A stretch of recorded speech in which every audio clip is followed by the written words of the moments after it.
is a spectacular night in the Valley of the Sun as we welcome you to Glendale, Arizona, as the BCS Bowl Bash continues on Fox. In this sensational first-year venue, Boise State tonight steps onto the national stage, playing the role of David, trying to take down Goliath. Boise State for the win. They hand it off to Johnson. Boise State has won the Tostitos Fiesta Bowl. Can you believe it? Live from Chatterbox Sports Studios, it's Off the Bench with Thom Brennaman. Good morning, and welcome to Off the Bench, presented by United Dairy Farmers. I'm Thom Brennaman. Great to have you with us on a Thursday. Lots to talk about today. You can find us every day from 10 in the morning Eastern until noon, Monday through Friday. Go to YouTube/Chatterbox Sports. You can find us there. Same thing on Facebook, streaming there. Facebook/Chatterbox Sports. And I'm told that we are available in a podcast form. So the audio only, wherever you get your podcast. Okay, so Apple, Google, Spotify, all that stuff is way above my pay scale. But I understand that you can get it each and every day and download it. We're doing really, really well on these downloads, so we appreciate everybody being with us today. And lots to talk about. Paul Daugherty coming up shortly to talk about the Bengals. Huge game this weekend. Tracy Jones in a matter of moments. We're going to begin our picks for the weekend, since we always pick teams involving AFC North teams. And, of course, the Cleveland Browns tonight hosting the Pittsburgh Steelers. Pair of 1-1 teams there getting together. We'll talk more about that. What's going on with La'el Collins? He didn't practice yesterday. Was hurt the whole preseason. Don't know what's going on with him, but he didn't practice yesterday. So more on that later. But without further ado, because he's a really busy guy, between his enormously financial planning and his business there, landlord to hundreds of thousands across the tri-state area. But we're privileged to have him on our show a couple of times every week, the great Tracy Jones. Tracy, good morning. You're looking better and better. That broken nose is starting to heal quite nicely. Are you feeling better? I'm feeling better, but can I ask you to do me a favor? Because yes. I know you guys pay me well. Can I please get some intro music? I mean, is that too much to ask? Do you want some intro music next time? You want some intro music next time? Yes, I do. Are we allowed to run music? I mean, sometimes you have to pay for that stuff. We've Tracy's got money in case we get fined. He can just throw us a bone there. Yeah, we've got some free music library that we can use. Okay, what kind of music you want, Tracy? Heavy metal? Well, you want some jazz? What do you want? I'm looking for maybe some Cinderella, some Don Dokken, Into the Fire, something like that. Maybe some Lover Boy, something in the 80s. Lover Boy. The 80s. Lover Boy. I could see you back in the day when Lover Boy, everybody's working for the weekend, if I remember that correct, right? Because I have my 40th high school reunion this weekend, Tracy. My 40th. And I can promise you Lover Boy will be featured prominently in the music selection over the next couple of days. Were you running around with a headband on and all that stuff back in those days like Loverboy was? No, but I did have my members-only jacket and my parachute pants. And I got to tell you this, Thom. I took my wife to Loverboy, a concert, right? And she saw that. There was nothing better than after-concert sex. I mean, she was in the mood. If you ever want to get your wife or girlfriend in the mood, take her to one of those bands in the 80s, but just like that. Why do you think that is? What is it about 80s bands? So you're saying like if you went to Pat Benatar or if you went to... I love Pat Benatar. Well, of course you do. Love him. Right. Yeah. But just those 80s bands, right? I mean, you talking about across the board 80s bands or specifically Loverboy?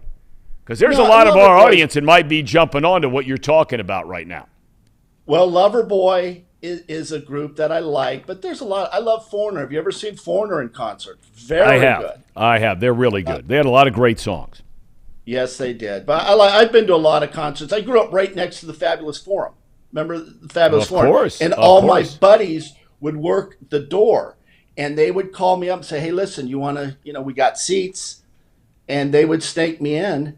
And I've seen Pat Benatar, I've seen Metallica, I've seen AC/DC probably 5 times. I've seen the Jackson 5. I've seen the Osmond Brothers. So I go way. Petula Clark was my first concert I ever saw. I saw Petula Clark at Caesars when you used to get a dinner. I got a chicken dinner with my parents. My parents took me. Petula Clark and the Osmond Brothers was my first concert. The Osmond Brothers, now that, they weren't the Jackson 5, but they were a big league band.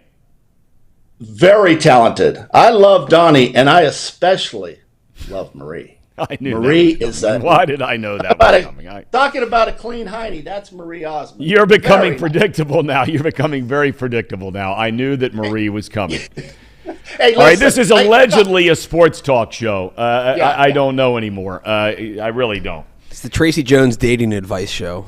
Marital advice. Or divorce advice, either one. Yeah, I'm about to go on my second divorce. Yeah, I'll give you guys an update. Things are not going well. Why? I don't know. I think no concerts.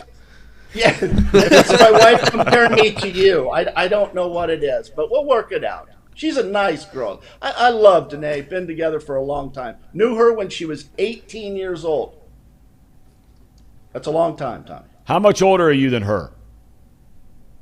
9 or 10 years. Not a big difference. Yeah, that's it's my not wife. As bad as your dad's. My wife, no, no. My dad's married to Amanda, who's younger than me. Oh God, you better watch what you say. My stepmom is younger than me. Let's move on. Move it along. Yeah, let's move it along. Lord. All right, I want to talk about Aaron Judge.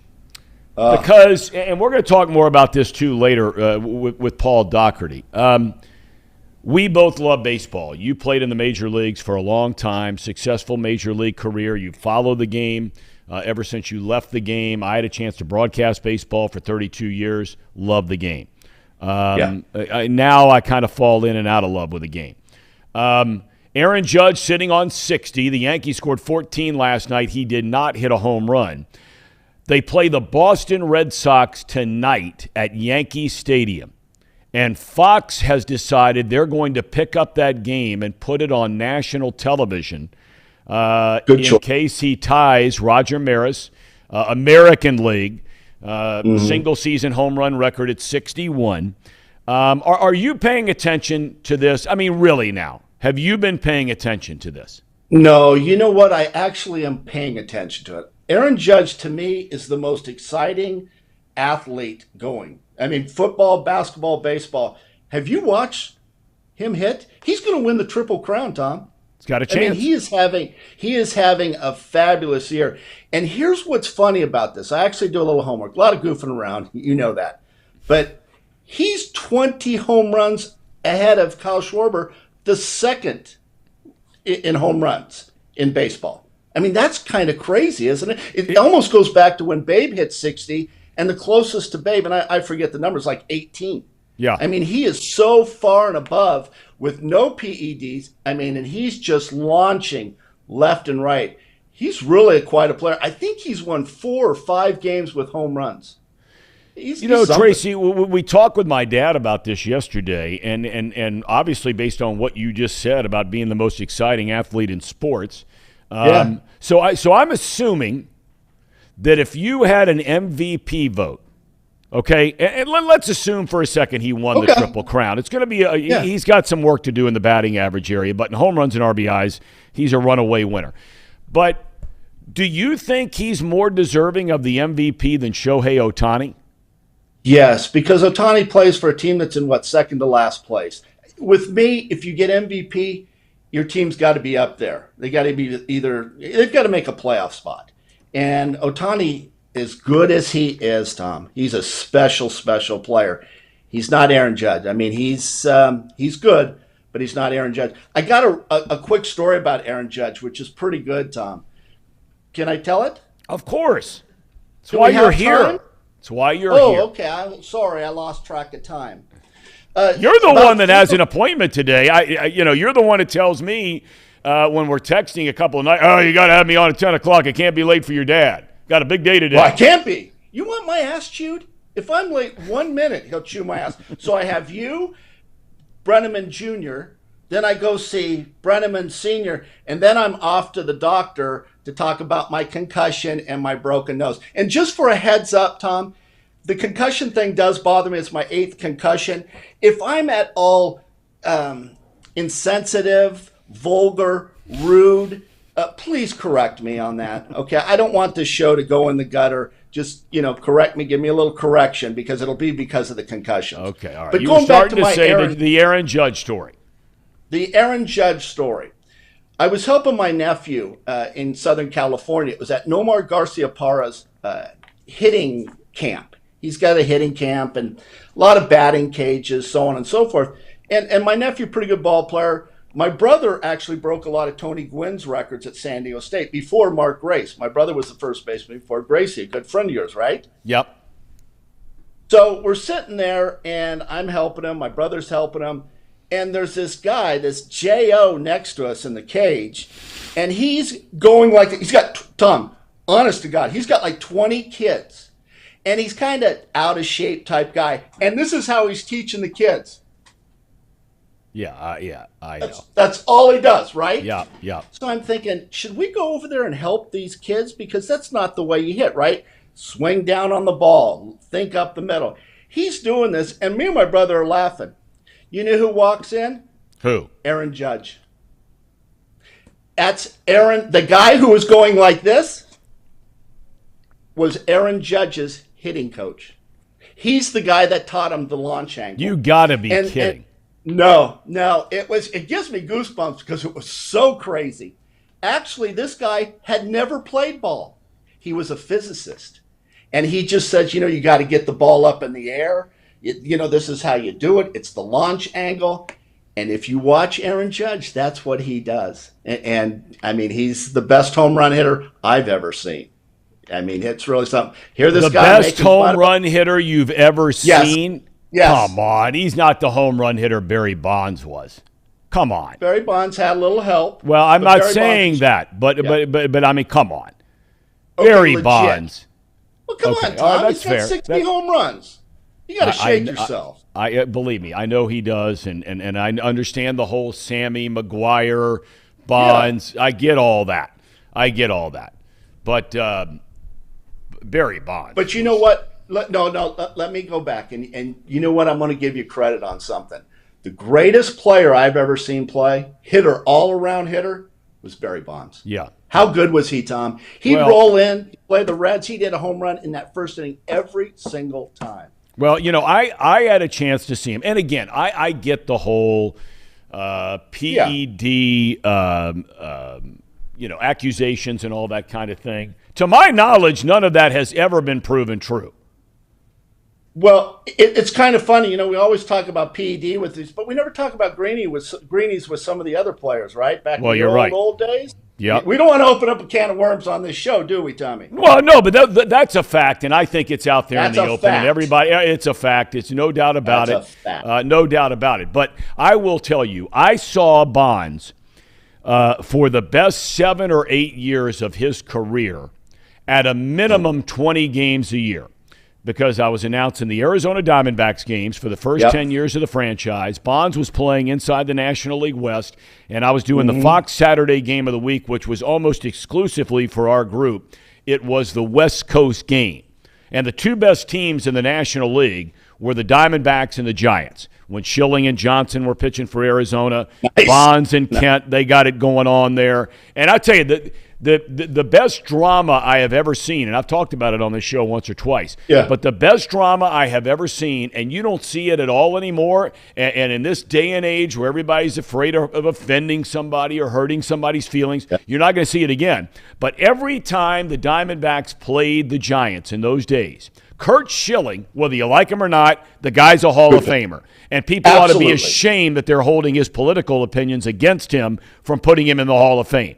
If there's a single greatest pitcher I would take on my team since I've been alive, and I can't speak for the guys going way, way back, but if there's one guy I want pitching Game 7 of the World Series for my team, it is Kurt Schilling.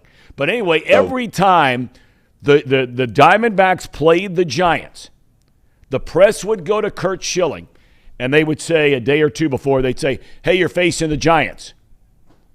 Got to be fired up for that. Division showdown. Schilling would say, just go over there and tell number 24, Barry Bonds. Said, go over 25. Said, go over there and tell him that he's getting nothing but fastballs every single pitch in every single at-bat. I'm not throwing him splitters. I'm not throwing him changeups. He's getting the gas on every single pitch. Now, so that's happened? A man's man right there.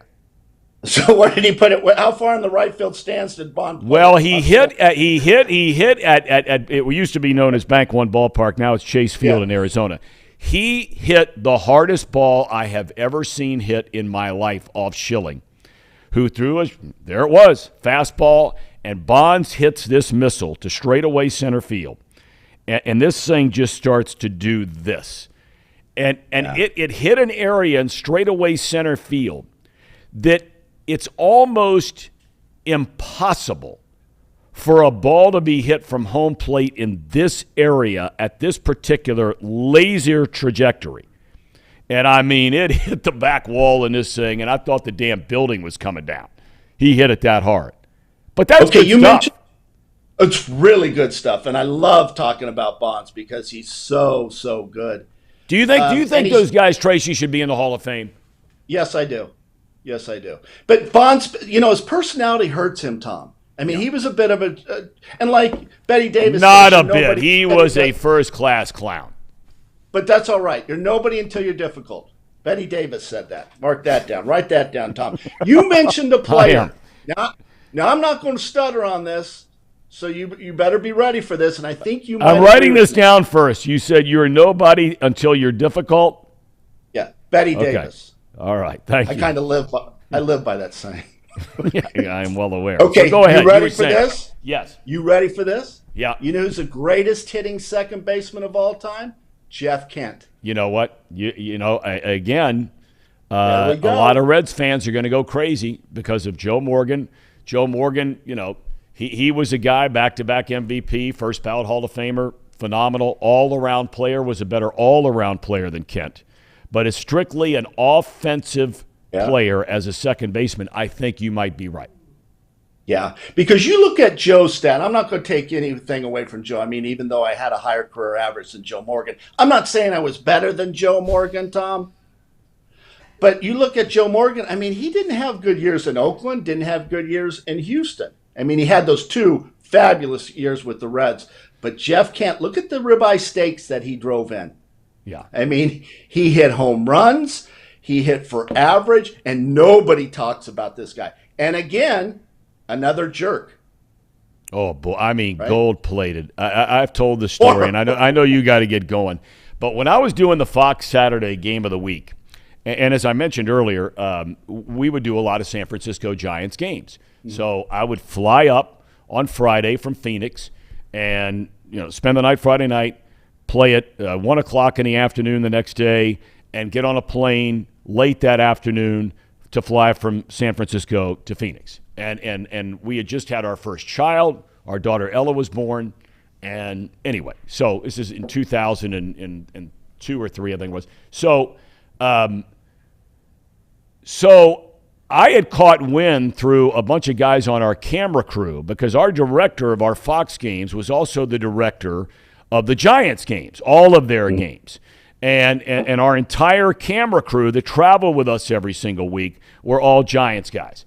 So I had caught wind through a camera guy that Kent is bad-mouthing me all the time for coming in and doing these games for Fox. So I went down before a game, and I said to him, hey, do you and I have some kind of problem here? I'm just here to do my job. Do we have some kind of an issue? And he looks at me and he says, I don't appreciate the fact that you come in here every Saturday and you root for us to get our asses kicked. Is that true? Like, what? I'm like, what are you talking about? He said, look. He said, you're the Diamondbacks guy. He says, you're coming in here and rooting for us to get our butts kicked every single week, and I just think it's BS. He said, it's no different. This was the next line out of his mouth. He said, it's no different than that big heavy guy that announces our games. And I said, you talking about John Miller? He says, yeah, John Miller. He says, when he goes off on a Sunday night for ESPN and goes down to do a Diamondbacks game, he's rooting for you guys to get your butt kicked. He says, so the whole thing's all effed up. And I said to him, Jeff, listen, here's the deal. I said, the only thing that I care about when I come to do these games is that I do the best that I can on the telecast. I said, but even more importantly, I said, is that there is a 5:50 p.m. flight out of SFO that takes off direct to Phoenix, Arizona. I said, the only thing I care about is being on that flight to get back with my wife and our newborn daughter. And if you don't bat in the bottom of the ninth inning, that enhances my chances that much more.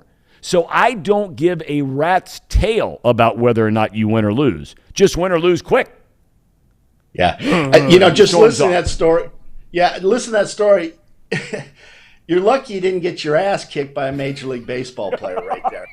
You got to watch your mouth. You know what I'm talking about, Tommy? Well, it's too late now. I've been banned from the sport. I'm out. That's right. And so it doesn't make any difference anymore. Back. Yeah, we'll work on it. We'll get you back. Do you have any thoughts before we let you go on the Bengals this weekend? Well, I'm going to say something. You got your green shirt on for the New York Jets colors. That's not good. It's not their color. I'm going to say something that people have probably never heard before. This Bengal game is a must-win. You ever heard that saying before? What, Brandon? I was going to say, you let Tracy talk. I'm not as important as him. No, but what were you going to say, Brandon? You were jumping in. What? I was going to say, if you're going to go back to the big leagues and call games, you and Tracy should be in the booth together. That'd be great. No doubt. That'd be awesome.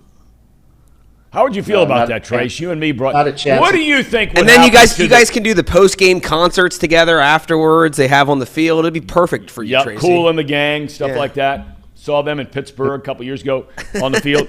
Phenomenal concert. What do you think would happen to? Let's not say the Reds. Let's pick another team. What do you think would happen with the television ratings of the Boston Red Sox if you and I were broadcasting their game starting next season?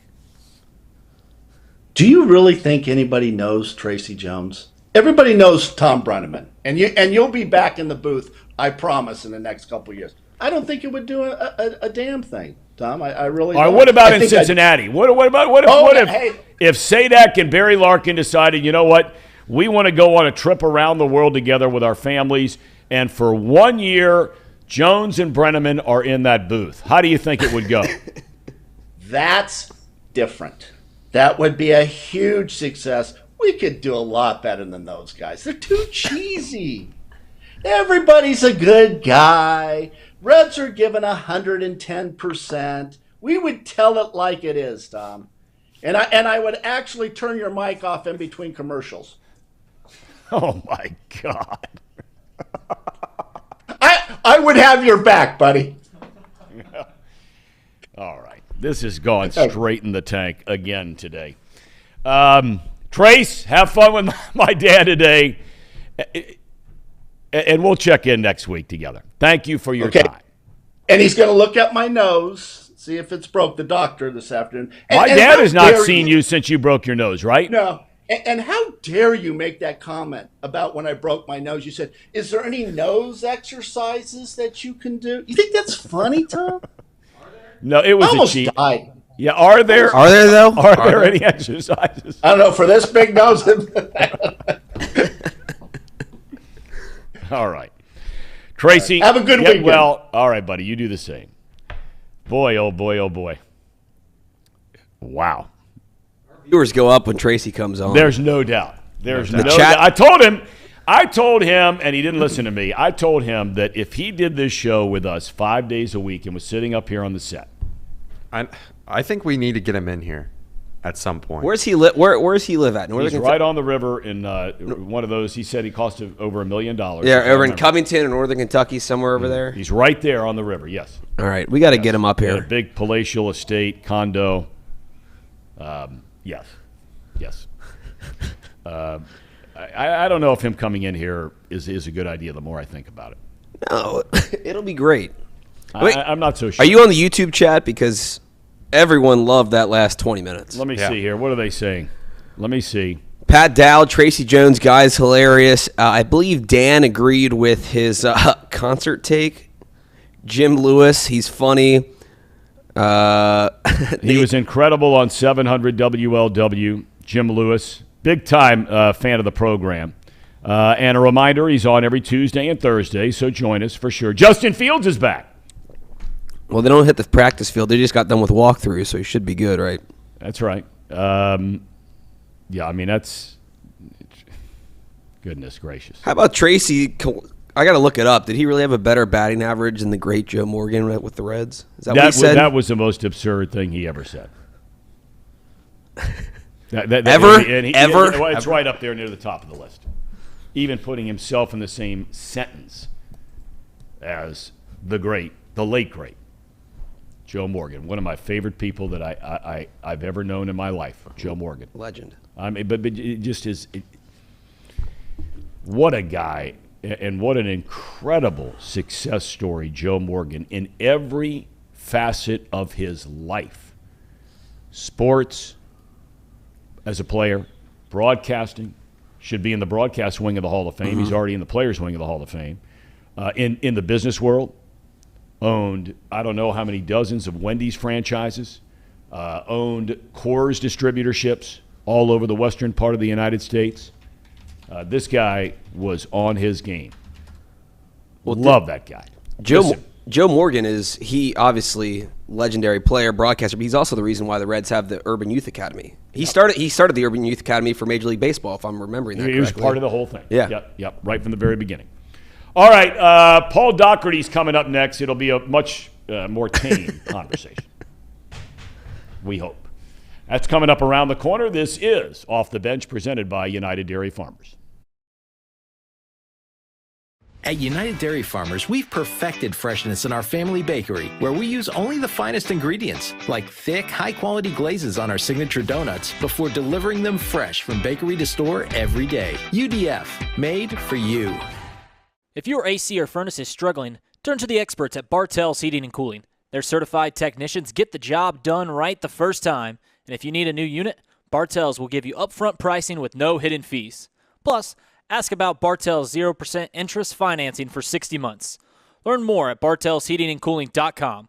Bartell's Heating and Cooling, for a comfortable way of life. Eli's Sports Bar and Grill, proudly sponsoring high school football with 3 locations in Mason, Liberty Township, and Ross, Ohio. Our 10-foot screens guarantee a great view from every seat in the house. Eli's Sports Bar and Grill, the best place in Cincinnati for sports, food, and fun.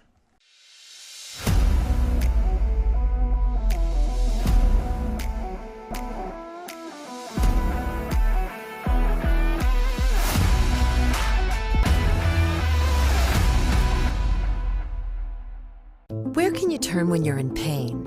Turn where more high school, college, and pro athletes turn. Where your neighbors and weekend warriors turn. Turn to Beacon Orthopedics and Sports Medicine and get superior care on your schedule. That's the Beacon difference. Check out our fresh arrivals at Jake Sweeney Used Cars. Over 250 used vehicles weekly. All makes, all models. From economy to luxury, Jake Sweeney, the original used car superstore.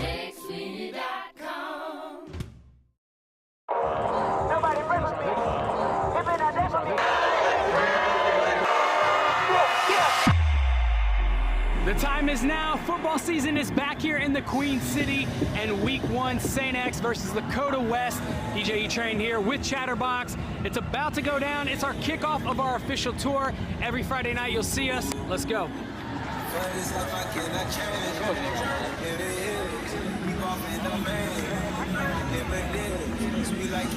1, 2, 3. Go.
my first one.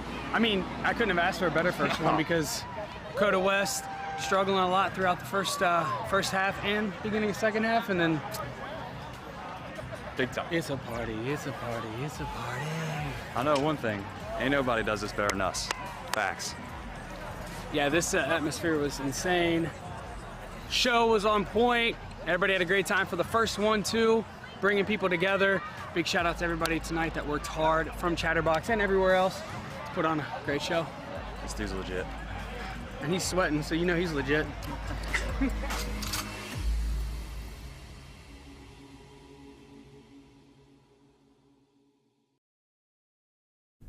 All right, welcome back to Off the Bench, presented by United Dairy Farmers. We will try to bring some calm and some sanity to this program after Tracy Jones was with us.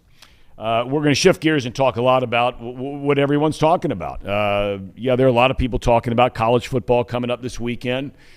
Sold out Nippert Stadium will be on Saturday. Indiana coming to town.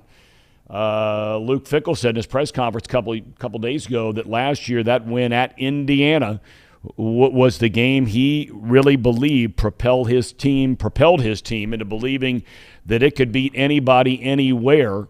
And, of course, shortly thereafter they would beat Notre Dame and eventually end up in the college football playoff. But the Bengals are topic number one in the sports community in these here parts, as we like to say. And the man for years and years and years, well over 30 years, the main sports columnist of Cincinnati Enquirer, and is still at it again. He's relaunched themorningline.substack.com, is Paul Daugherty. And Doc, good morning. How's your day so far today? You're not working over at the golf course, obviously, this morning. I am not. I'm here. I worked yesterday in the 95-degree heat, Tom, doing the best damn job ever of cleaning carts. What makes a good cart cleaner? Is there a secret to it? The more you do it? Nah, it's just attention to detail, Tom. I'm a very detail-oriented guy. It's making sure that every blade of grass is washed off of every tire. You can't have grass on the tires before people even go out to the golf course. It's just pride. I take a great deal of pride in making sure that every golf cart that I wash goes out the cleanest golf cart in the history of mankind. That is a very worthy accomplishment. I salute you for that. You better believe it. You sound a little bit like the late, great John Madden talking about the grass on the tires and, that kind of thing. That's right. Couple of topics. I know you and I have talked about this whole baseball thing, and we've got more baseball to talk about. Postseason's right around the corner. There are some very interesting races going on, not necessarily divisional races, but wild card races going on, where multiple teams are vying for a couple of spots to get into the postseason. But the Aaron Judge thing, I don't know if this was on the schedule right away or not, but it caught my attention this morning that now the Boston Red Sox are playing the New York Yankees in Yankee Stadium. No doubt will be sold out for a chance to witness history. And Fox has decided to pick this game up and put it on national television tonight. Now, maybe they had that in the works months ago, and I'm totally off base here. I doubt it, though, for a Thursday night. They haven't done that all year long. What does it mean if he breaks Roger Maris's record in the grand scheme of things? Because Barry Bonds holds the single-season record for home runs by a Major League Baseball player. Well, I think that's the question of the hour. We're wrestling with, what does it mean? And a generation ago, Tom, that would be an absolutely ridiculous question. Well, what do you mean? What does it mean? He's hit more home runs in one season than any player that's ever done it without being aided pharmaceutically. We wouldn't even, that's a stupid question 20 years ago. It's a very legitimate question now, and it points to baseball's decline. I mean, when we were kids, baseball's numbers, we knew them by heart. 56, 41-91, Ripken's game playing streak. Baseball's heart and soul is its numbers. And here we have a guy who's closing in on a number that he's probably going to surpass, and we don't know what it means. We don't know how to define that, and that's a huge problem. I think a huge problem. Some sit on the side of, well, the legitimate record is Bonds, and oh, by the way, McGuire hit 66 one year and 64 the next, and Sosa hit 64 one year. And those are the numbers, not this number. Others like me say, well, I tend to go with the Maris number. I think the Maris number for a single season is a more legitimate number. But the ultimate point is, where baseball is unable to attach any sort of certifiable meaning to a very important number.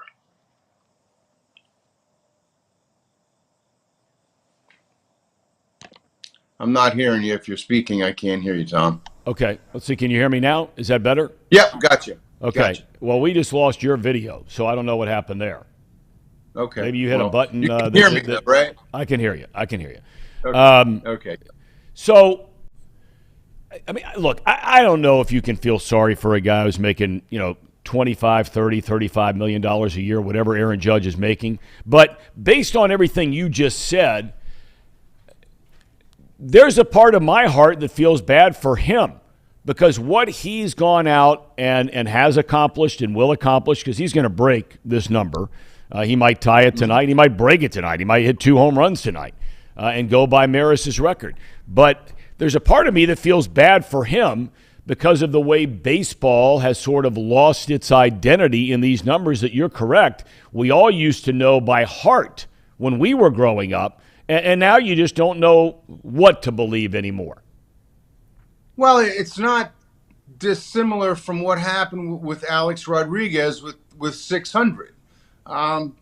Pretty impressive feat to hit 600 home runs. It was an awkward day. It was an awkward when he hit his 600th. Other than people in New York, I don't know that anybody was really all that impressed or talking about it, and that's because of his link to performance-enhancing drugs. It's the same thing. And this is baseball. I mean, even football, not necessarily stat-driven, numbers-driven like baseball. It doesn't worship its numbers. But people can tell you that Emmitt Smith had 18,000 rushing yards. People can tell you that Kareem Abdul-Jabbar scored 38,000 points in the NBA. They can't have you don't know. How many home runs did Bonds finish with? I think 755. Right. But people will tell you that 715 is the number, or 714, which was Ruth's homer total. That was the number. Again, baseball is missing out because of this whole thing with the performance enhancers. And here we have a guy getting ready to do something fairly incredible. And he might win the Triple Crown in the American League, too, by the way. And nobody seems to take a lot of note outside of New York. All right, I want to shift gears to the Bengals. 0-2 start. Joe Burrow during his press conference is saying, hey, everybody relax. We're going to get this thing together. We're going to be fine. Yesterday, Collins doesn't practice, is starting right tackle. Zach Taylor continues to say, yeah, there's some things we didn't do well, and yeah, there's some things we did okay, but it's going to be all right. Doc,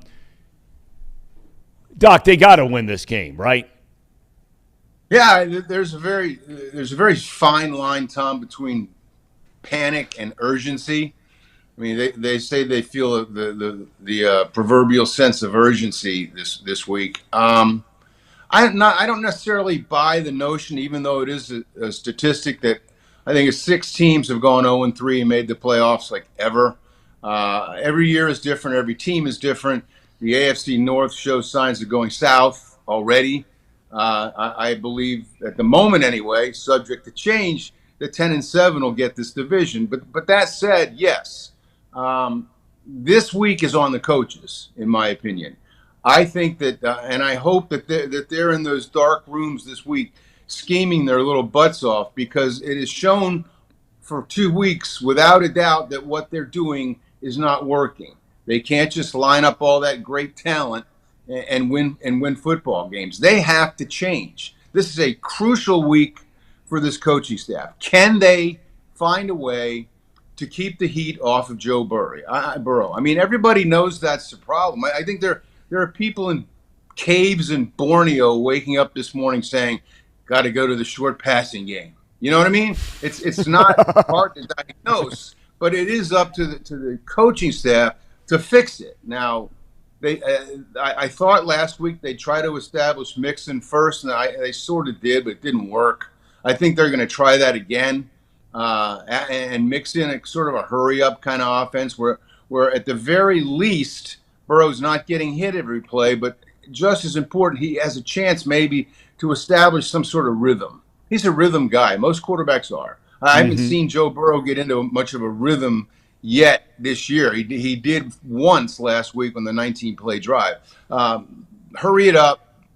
Pound the ball to Mixon. The Jets aren't very good. Their defense has given up 54 points. They only have 3 sacks. For the third week in a row, they face a subpar quarterback. But I'll tell you what, if they, in the opening 3 weeks, lose to Mitchell Trubisky, Cooper Rush, and Joe Flacco, man, there won't be enough fingers in the world to start pointing at Bengaldom. So, yeah, crucial win in every aspect. I want to dive in, though, Doc, on something you touched on there briefly, and that is the whole dynamic. You've been inside a lot of locker rooms in football, a lot of clubhouses in baseball, teams that are expected to be really good, and now all of a sudden things start going south in a hurry.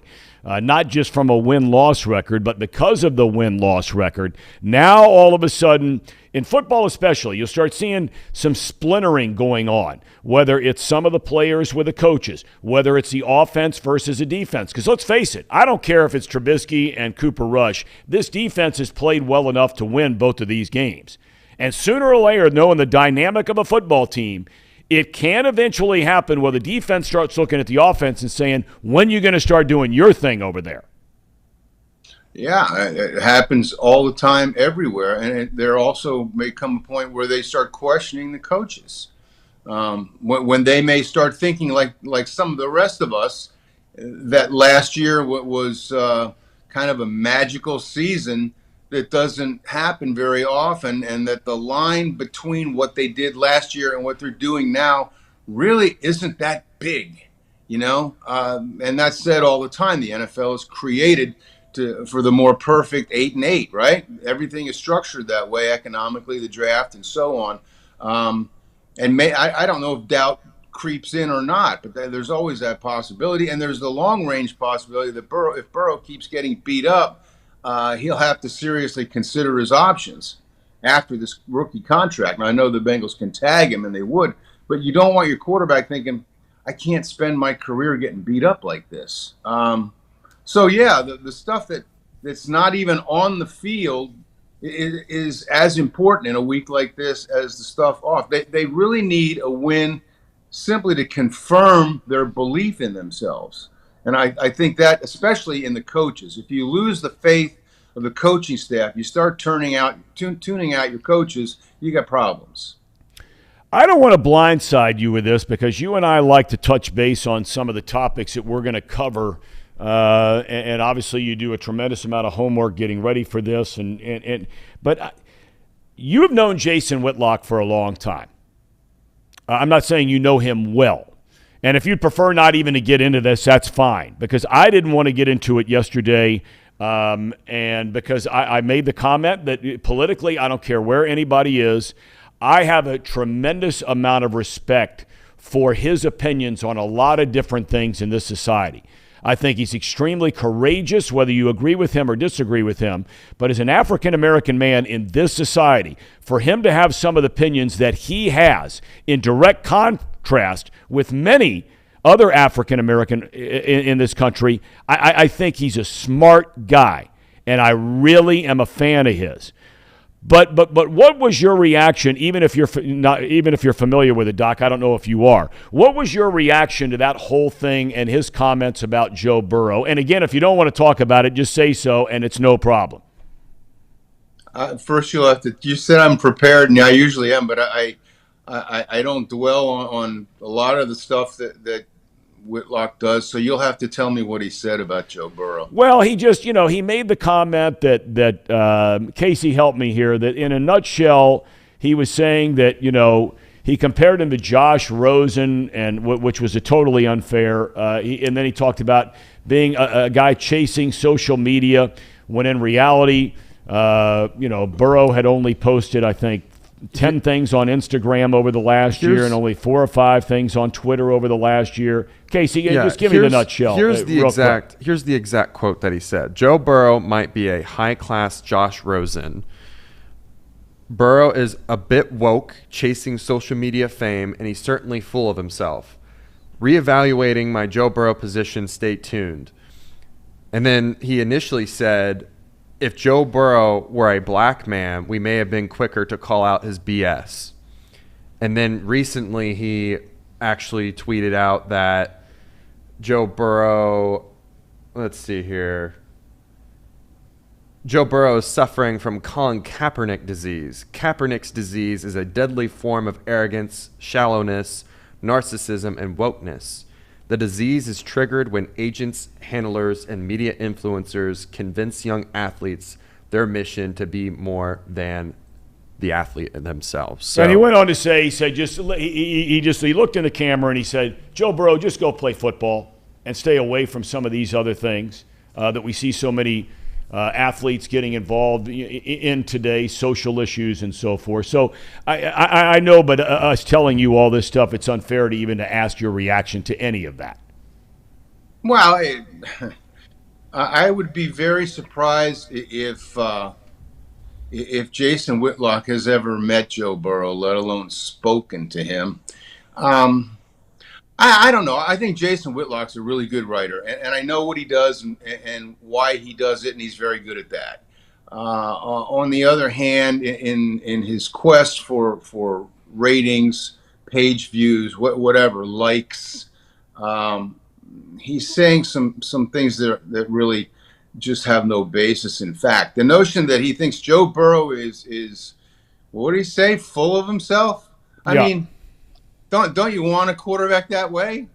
I always thought that the guys who were full of themselves, the Boomer Esiasons of the world, were pretty good quarterbacks. Yeah, I want my guy out there, and I think, and I've said this forever. When people get mad at me for talking politics on the morning line, just because you're in a sport or writing about a sport doesn't disqualify you from having a life, from having an opinion on other issues. I don't think anybody really got down on Joey Votto when he was supportive of Black Lives Matter.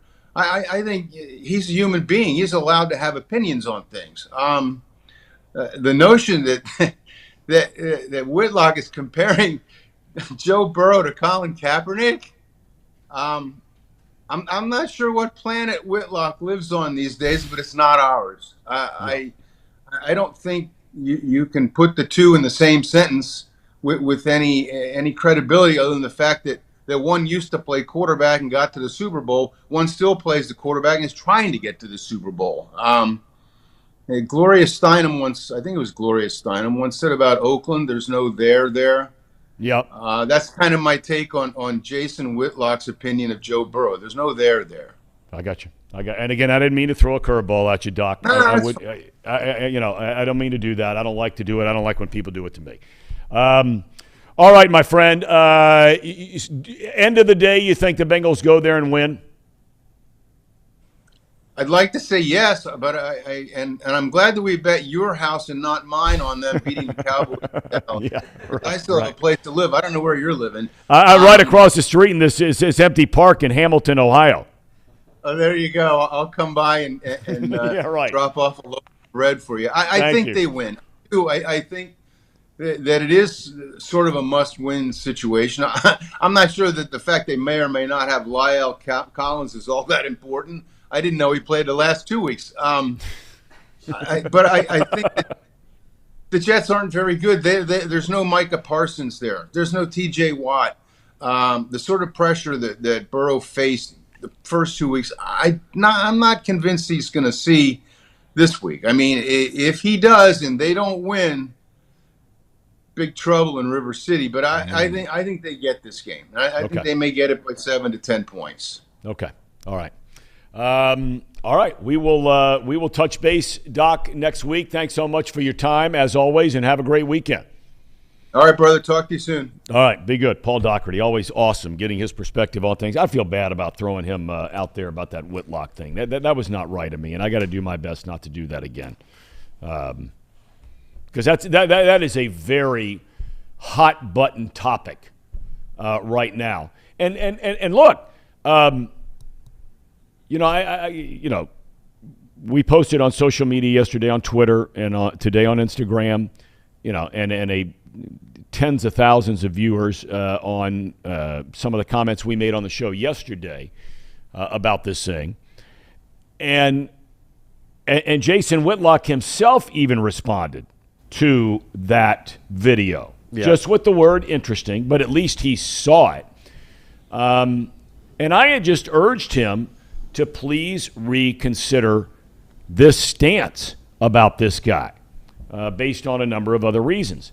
But you two tell me that either yesterday afternoon or today that he's almost doubled down on the whole thing, right? Yeah, he doubled down on his take. That's where the comment with the Colin Kaepernick disease, which is kind of rude and sensitive to even come up with something like that. But anyways, regardless, it.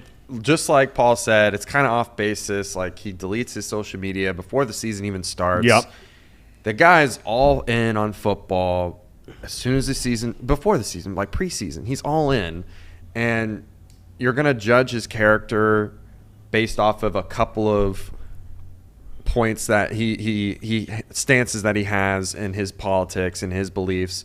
I mean, I don't know. Like, some of the stuff that we even found out about it happened in press conferences. Like, they're not even like stuff that he's posting. And I mean, who cares, right? Like, I mean, we're all at a point that he's in the season, he's playing, he's focused on playing. You can listen to the press conferences. He's not talking about anything else except his play, his team's play, and how they're going to get better. And honestly, I don't even know if we're having this conversation if they beat Pittsburgh or if they beat Dallas. I really don't think we do. And that is what I have an issue with, is that he is attacking him and his character based off of just how he's done the last two games. You could have talked about this when it happened, when he brought up gun control, Black Lives Matter, whatever. But now it's an issue. That's what I got a problem with. All right. But Brandon, he did we were watching some of the video before we went on the air today. Jason Whitlock, did say that Joe Burrow would not be the first quote unquote flash in the pan. And that's true. And he is accurate in that, if nothing else, where he used the examples of Cam Newton. Mm-hmm. Who else? There's another one in there. I mean, he said Colin Kaepernick, which I think that's on point as well. Making the comment basically that tremendous success very quickly. Mm-hmm. Newton was a league MVP, right? Took his team to the Super Bowl, and then shortly thereafter, I think injuries had a lot to do. But his point is that Burrow wouldn't be the first, and I don't think he was saying he's going to be the next in line, but he was making reference, if I understood it right and heard it right, that there are other guys that have fallen into this quote unquote trap of a lot of success early and then right? Yeah. Well, the issue that I had with everything was that, and Thom, you can back this from working in sports for a long time, you meet athletes who dress a certain way for the camera or talk a certain way on social media and want the attention, want the fame. Burrow said it multiple times. He hates the fame. He would rather just be able to play football, but that's part of the job. I don't believe that. I don't believe that for a second. You don't think he hates the fame? No, I don't, or else he wouldn't be going out and doing 10,000 commercials. So I don't believe that for a second. He doesn't do a ton of commercials. Dude, he has got like 8 or 9 different companies. And look, I don't fault him for it. I wish I had 8 or 9 companies I was doing it for. But don't tell me that you want to be some guy that nobody knows except for being a football player, and you're going out there, and every time you turn around, he's signing a new marketing deal. And again, I say God bless him. Good for him. He's got Kroger, the motors, the Ohio Lordstown Motors, national stuff. Bose. I'm trying to just think off the top of my head what I've seen him on. But my point being, we've worked with athletes who have been very flashy, want to be social media famous, are full of themselves, are terrible to work with when it comes to interviews or doing stories with them.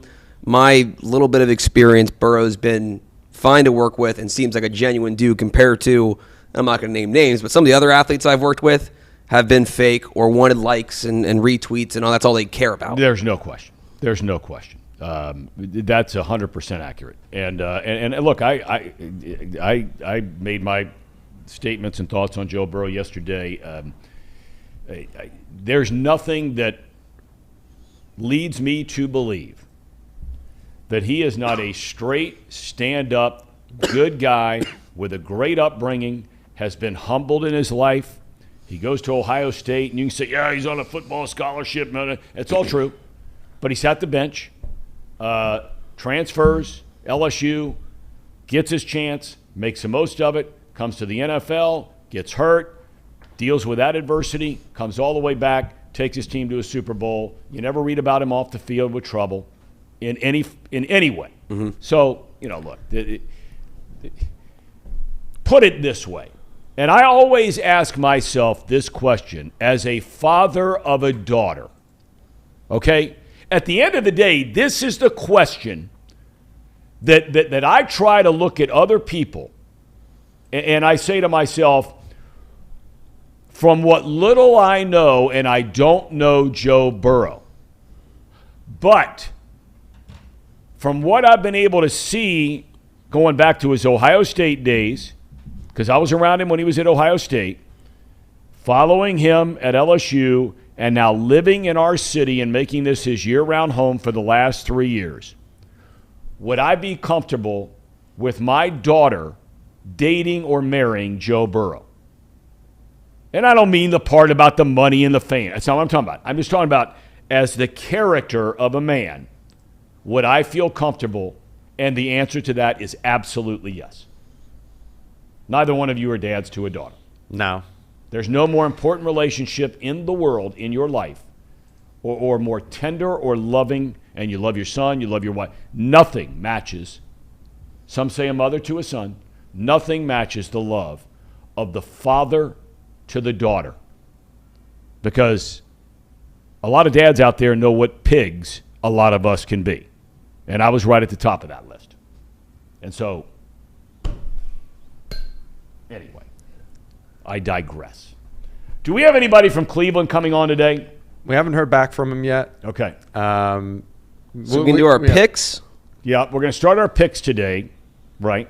When we come back from break. And then Paul Frischner has a show today with some gambling advice. We could get him in on that, too. Yeah, he says he's got a big show today. Big show. Big show. Got 2 guests coming on. Coming in or coming on? Coming on. Who's he got coming? Well, I'll let him talk about who's coming on. Okay. All right. Do you know Burrow almost went to UC? Did he really?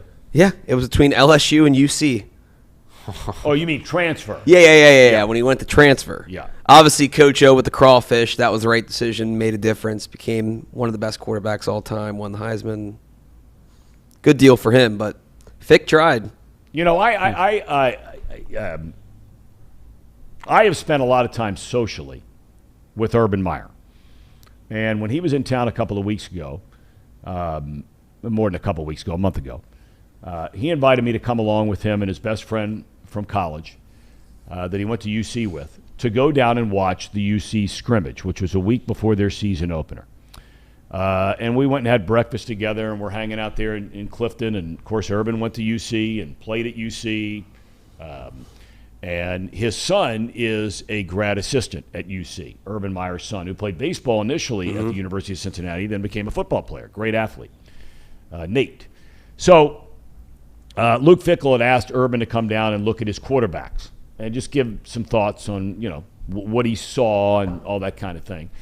And the topic came up among the three of us about Joe Burrow and the decision that Urban Meyer had to make between J.T. Barrett and Joe Burrow. Now, Burrow would come in from Athens.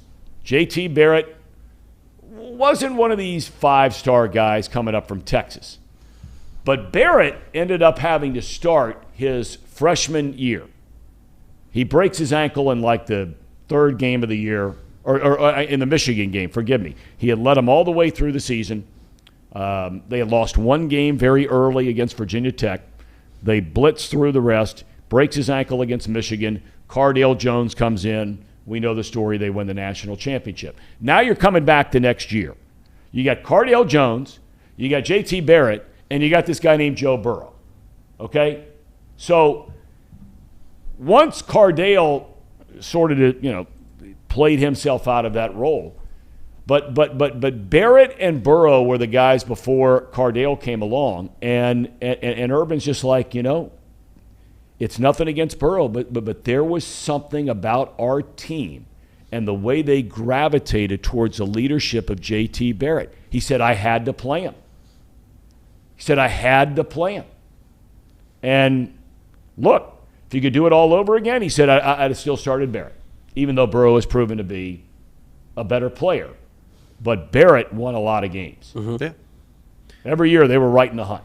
Yeah, I don't ever when I think about Joe Burrow and his time at OSU, I don't ever blame Meyer for starting Barrett over him. Like, you can't predict that sort of thing. And when it comes to the leadership, like, Joe Burrow's been a great leader at Cincinnati. But if he saw something in Barrett where all the players were gravitating towards him, you have to start him, right? Burrow also had a couple injuries. Didn't he injure his hand going into that competition too? Yep. We don't know. Like, Joe might have learned a lot from Barrett and his leadership, and then carried that over to LSU. Great point. Yeah, we don't know, if he struggled a bit. Like, we don't really know, but I have a feeling, he when he had his first year at LSU, he wasn't like spectacular by any stretch of the But yeah, I mean, I don't blame Urban Meyer. The thing, and just having this conversation, it sparks another area of Joe Burrow that I think you have to admire. I was at the Ohio State Notre Dame game, and they brought down all the former great Buckeye players. It was a week before the NFL season started, so just about they have the second most players Ohio State does on NFL rosters, second only to Alabama. Among NFL teams from any university. They're number 2 behind Alabama, just ahead of LSU. And I mean, you look down there in the field, and I mean, whether it's, Chase Young or Terry McLaurin or Chris Olave or Garrett Wilson or Michael Thomas or Marshawn Lattimore. I mean, the list goes on and on and on, right? And I think it speaks volumes about Joe Burrow. Because correct me if I'm wrong, he got his undergraduate degree at Ohio State. Yep, graduated in 3 years, I think. Right. I think it speaks volume in a generation where it's easy to leave and what's the word I'm looking for? Leave a burning bush behind you, right? Okay, and lay to waste everybody who may have given you a chance in the past because they didn't allow you to start. In this case for Ohio State. But here he was and feels very good about his experience at Ohio State. Even though he never got a chance to start, barely ever played in any games. I think it speaks a lot about his character, that he wasn't burning bridges, that's what I was looking for, on the way out. And that he is very comfortable in his own skin to be like, hey, I was never a star here, but I was a part of a really cool thing here. We won a national championship even though I didn't play. Well, he loved his time, had a lot of good friends. Obviously, Sam Hubbard's one of his best friends from Cincinnati, played Ohio State with him. And then when he came to the Bengals, Sam kind of took him under his wing in Cincinnati when he got to the NFL. They were together back at that game, like you said, with a long list of Justin Fields, Michael Thomas, all those great Ohio State players that were on the sideline. He's an Ohio guy through and through. Yep. And I think that's part of the reason, too, is that he really loves being from Ohio, so he never wanted to burn that bridge at Ohio State. And enjoyed his time there, and it's probably a big reason to his success of going through those tough years of not starting, getting hurt, trying to battle out a quarterback, not going the way you wanted to coming out of high school. But I think that's a lot of the reason why he has the character he does today. Yep. And I'm reminded that by Brian, as a huge Buckeye fan, Haskins was just coming there too. Right. I mean, boy. That's tough. Yeah, that's tough.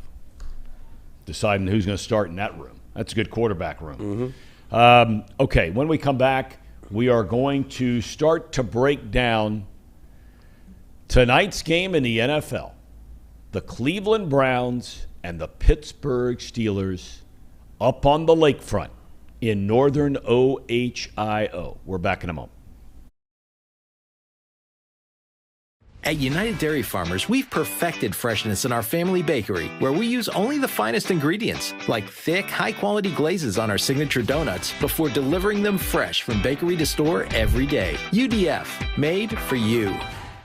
If your AC or furnace is struggling, turn to the experts at Bartell's Heating and Cooling. Their certified technicians get the job done right the first time, and if you need a new unit, Bartell's will give you upfront pricing with no hidden fees. Plus, ask about Bartell's 0% interest financing for 60 months. Learn more at bartellsheatingandcooling.com. Bartell's Heating and Cooling, for a comfortable way of life. Eli's Sports Bar and Grill, proudly sponsoring high school football with 3 locations in Mason, Liberty Township, and Ross, Ohio. Our 10-foot screens guarantee a great view from every seat in the house. Eli's Sports Bar and Grill, the best place in Cincinnati for sports, food, and fun.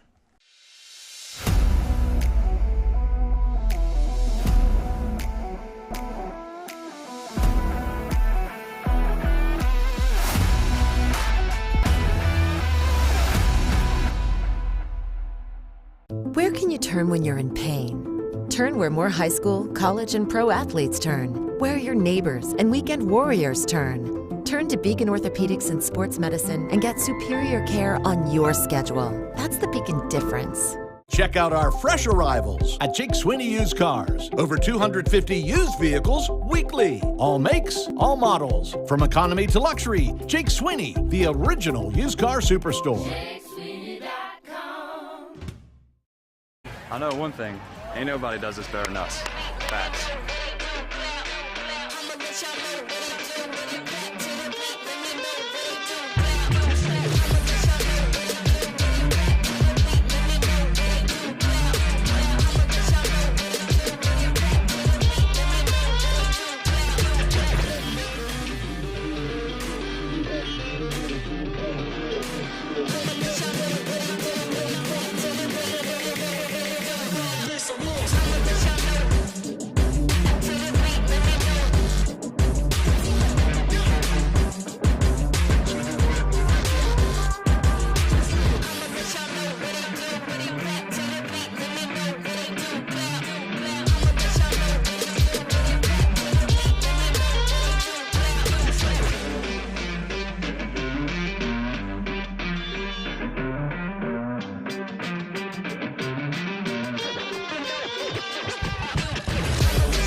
All right, welcome back to Off the Bench presented by United Dairy Farmers. A reminder, we're here from 10 to noon, Monday through Friday.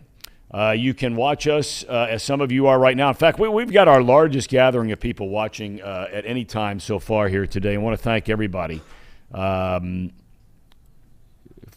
for getting dialed in. Tell your friends and buddies about it. If you see any of our stuff on social media, you can follow us there.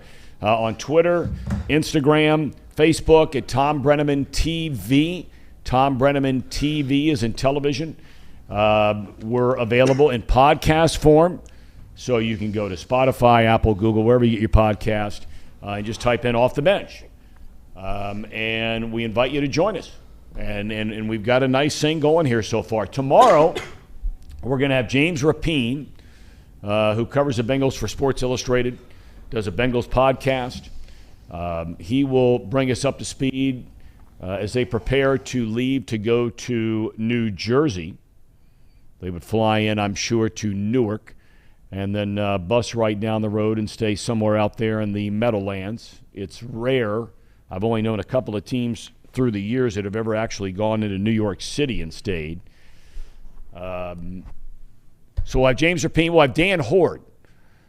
Lost in the shuffle in all this NFL talk and Aaron Judge talk is UC's game against Indiana. Sellout crowd. Going to be a phenomenal atmosphere. The weather is going to be spectacular. We're officially now a day into fall. Summer is over. And today it feels like fall. We went from 90-something yesterday to now 68 and sunny and beautiful and perfect, and it's supposed to be that way all weekend long. So a great setting for the UC game against Indiana. That's a little bit later start tomorrow, right? Is that a 3:30 kick, 4 o'clock kick? 3:30, just bought my ticket. Going to be a great day on the grid. Many Coors Lights will be had and a UC victory. You said you bought your ticket? Today, yeah. A big media type like yourself? You don't have somebody that's getting you free tickets? No, I don't take freebies. Unless it's food or beer, I'll take those freebies. I'll take the freebie. Amen. Listen, the media pass went away. I'm just like everyone else. Okay. What'd you pay for the ticket? $105. You spent $105 for UC Indiana. That's the get-in price. Now I had a $70 credit because I don't know if you remember what happened 2 weeks ago. The ticketing system, like across the country for college sports, went down. And so I had to buy new tickets for that Kennesaw State game while I was tailgating to get into the game because my tickets digitally would not pop up. Okay. And so then I had a credit from the ticket company, so I only paid really $30 for it. But so they had it together, the ticket company. That day, no, because I had to waste for 2 tickets. Had to throw an additional like $150 for Kennesaw State total. But you ultimately got the money back. Got the credit, yes. Okay. Well, it was frustrating trying to tailgate, get new tickets. Why aren't these coming? But they had an issue with people at the ticket. You know, when you give your tickets and scan them because people were like, I don't have them, but I bought them. It was a mess. Okay. Right. So you're not going to the game tomorrow? I'm not. No. I will probably be. Well, the game's on Saturday. Yeah, I'm sorry, Saturday. Yeah, Saturday. Saturday I will probably be house searching, probably. Okay. You take your wife to a concert or your fiance to a concert. It's a great idea. Lover boy. The wisdom of Tracy. Maybe we ought to build a graphic for every time he has an appearance. He wants some kind of music. We're not going to pay for that music. I mean, for those of you unaware of how that works, if you want to get like music that everybody knows, right? It's some stupid fee just to have coming in and out of a commercial break or whatever it might be. So we're not doing it, but we'll figure something out. What's the line on the UC? Do you take your mother-in-law and father-in-law, your future mother-in-law and father-in-law to look at houses, or just you and your bride-to-be? So we've only looked at one house, and I won't mention the street, but it was a miserable place. Okay. Very disappointing.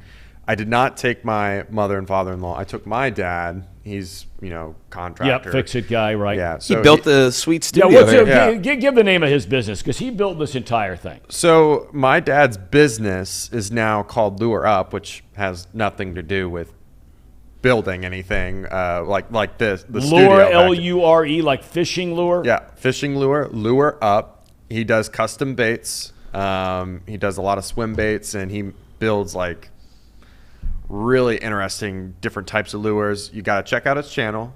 He's got like 2,000 something subscribers. Wow. He's doing well. He's doing a hell of a lot better than his show. He's had a couple of years put into it, so we're doing good. We're on the right track. Okay, if you say so. But yeah, Lure Up. Check it out. Am I reading this right? UC 16.5-point favorites against Indiana at home. I think that's gone up, believe it or not. I mean, UC's really good. I don't know. They're pretty good. They had the loss at Arkansas where they very well could have won without some tough overthrows and some penalties. But I mean, Indiana's 3-0. Yeah, is Indiana not? No, I mean they beat Illinois, Idaho, and barely squeaked by Western Kentucky last week. So Yeah, I guess that's don't part of know. it. I think UC at home, good. People that come from the Big Ten or people who haven't been to Nippert before think, all right, it's 42,000 people. They don't understand how it's sunk in the ground. It's loud. It's one of the best environments for a college football game. And I've no question. I've been to LSU. I've been to Alabama, Ohio State, Tennessee. Been all over the place. You have too. I think it's up there as probably one of the top, I don't know, 20, 25 spots. I think it's closer to top 10, 12. When they played some of those Big East games when they were top 10 in the country and West Virginia was here, I mean, that place is so much fun. No doubt. It's only got better. Yeah. They never got a home and home out of that deal. I'm sure they didn't. They never got a home and home in that deal in Notre Dame, right? No, that was a one-off. One-off where Brian Kelly wanted to give Cincinnati an opportunity to play Notre Dame was the quote. Okay. Well, they got a pretty good opportunity. Well, they did, but come on.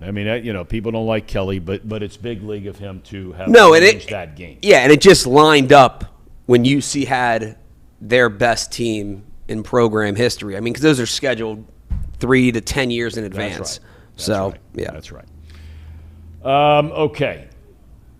We've talked a little bit about the Bengals. We'll talk more about them in about the last 20 minutes of the show. But because every week, and for those of you that are just joining us for the first time, hearing about our show for the first time, I've offered to put up a significant amount of money to the winner at the end of the year. We tally up all of our picks. Generally speaking, we pick about 5 college games and 5-6 pro games. That could swing either way. In fact, it's swinging more college games, we've decided, this coming week than pro games. But part of the criteria for the pro games, we are going to pick every game that involves an AFC North team. So naturally, every Bengals game, Browns, Steelers, Ravens. Steelers and Browns play tonight in Cleveland. What is the spread on that game? I think it is 4.5 by the Browns. I built a graphic earlier today, so it might so if I pull up the graphic, I'm looking on ESPN like an idiot when I could just pull up the graphic and it's there. All right, well, let's take a look at this because I want to see. We have to make a pick, and I want to make sure we have 4.5. 4.5. 4.5. Okay, Browns at home. Matchup of the backups. Both teams 1-1. Jacoby Brissett against Mitchell Trubisky. No T.J. Watt. I don't think the Browns have anybody missing of significance that I last heard. Line's down to 4. Oh, so are we going to make it 4 or 4.5?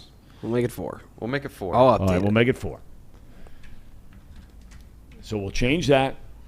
And I am going to go, thank you, I am going to take the Brownies. The Browns. Giving 4 to the men of aluminum. The men of aluminum. Well, Casey's getting into the weeds now. That half point really changed. Half point really changes everything for me. Oh, come on. So I'm also going with the Browns. I had initially the Steelers. I'm going back and forth with this. I just keep thinking about it, and I'm like, Nick Chubb is going to be pissed running the football after last week. And I just think, one, Brissett is better than we're giving him credit for, and I really don't think Mitch Trubisky is going to do anything.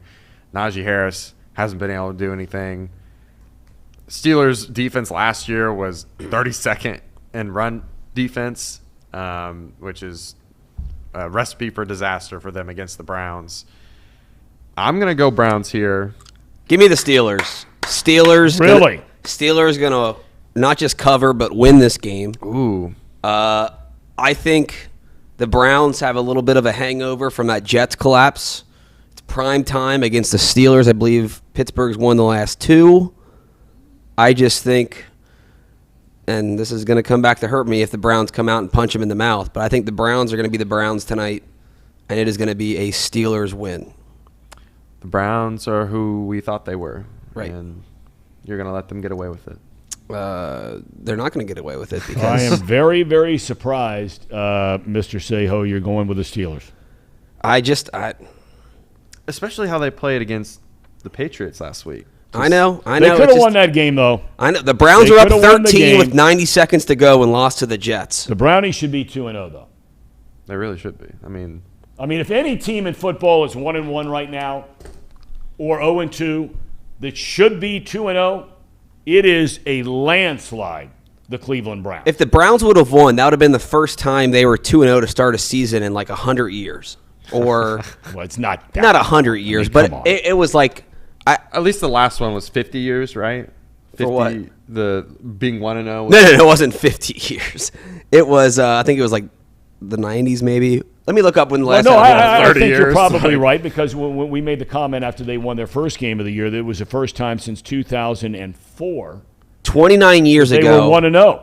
29 years ago, the Cleveland Browns started 2-0 in 1993. That was the last time. So 30 years ago. I as a suffering Cincinnati sports fan, I understand when you lose games you should have won, and you have bad teams for years and years and years.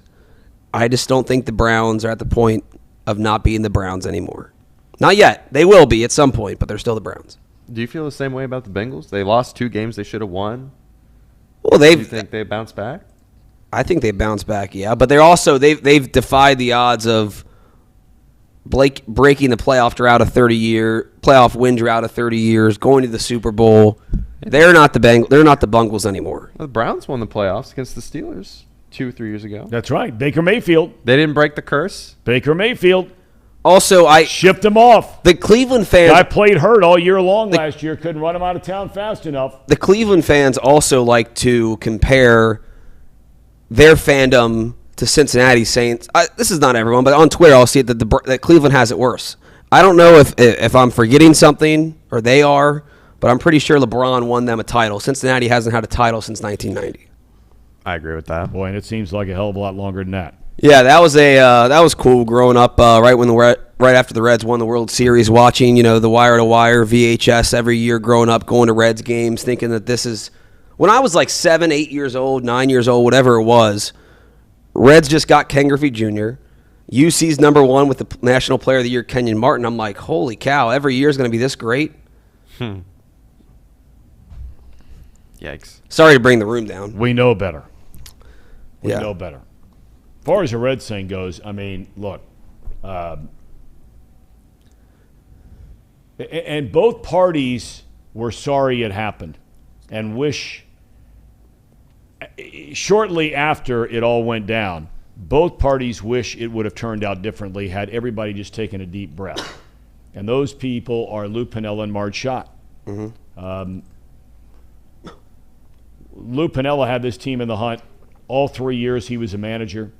And for him to have been let go or not re-signed to a new contract, Lou would be the first to tell you he got impatient. Wanted the contract the day after the season was over. And the whole thing just did not work out well. Started the Reds on one of these. Anyway. All right, so there are our picks. And we will have the rest of our picks tomorrow. And there are some really good NFL games this weekend. We know we're going to pick the Bengals game, and we're going to get Paul Fritchner in here in a minute to walk through some of these. We're not going to go through our picks, but we're going to hear what he thinks about tonight's game, any prop bets he might like. The over-under, I think, really low. I think it's like 38.5, something like that. Yeah. 38. Something. Yeah. That's a low number. Really low. So we'll get his thoughts on that. He's got his show coming up later today right here on Chatterbox Sports. But in the NFL, we got the Bengals game we're going to be picking against the Jets. We have the Ravens going to New England.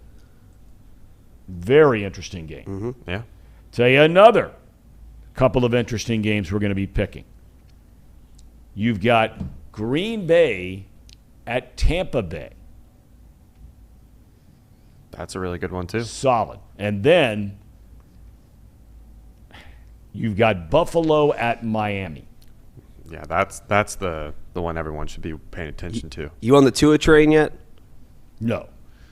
What? Definitely not. I'm on the Waddle Tyreek Hill train. Well, I can be on that train. Yeah, those two together are unstoppable. So far, so good. But somebody's got to throw him the ball, and Tua has done that. He really did it in the fourth quarter last week. That was incredible. Yeah, it was incredible.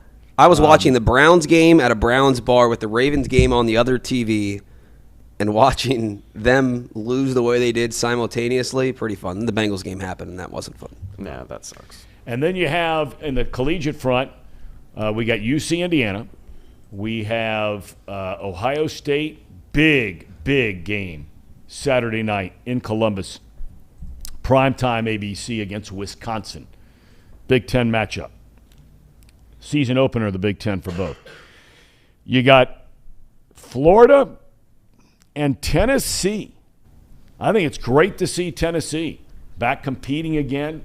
We're going to find out a lot about Tennessee here in the not-too-distant future. Right. Because they're going to have to play Florida. They're going to have to play Georgia. They're going to have to play Kentucky in the eastern part of that SEC.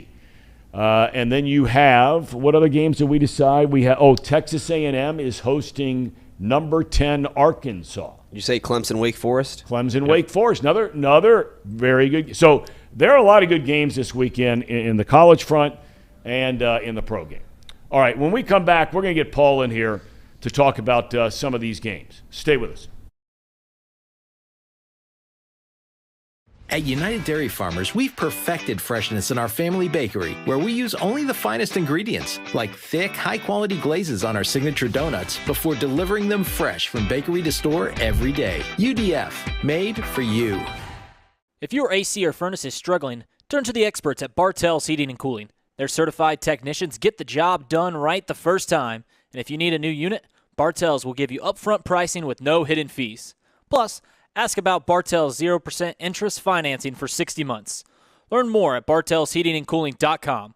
Bartell's Heating and Cooling, for a comfortable way of life. Eli's Sports Bar and Grill, proudly sponsoring high school football with 3 locations in Mason, Liberty Township, and Ross, Ohio. Our 10-foot screens guarantee a great view from every seat in the house. Eli's Sports Bar and Grill, the best place in Cincinnati for sports, food, and fun.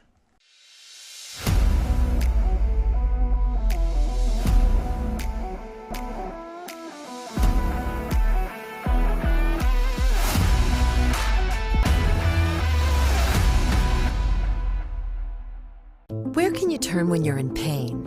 Turn where more high school, college, and pro athletes turn. Where your neighbors and weekend warriors turn. Turn to Beacon Orthopedics and Sports Medicine and get superior care on your schedule. That's the Beacon difference.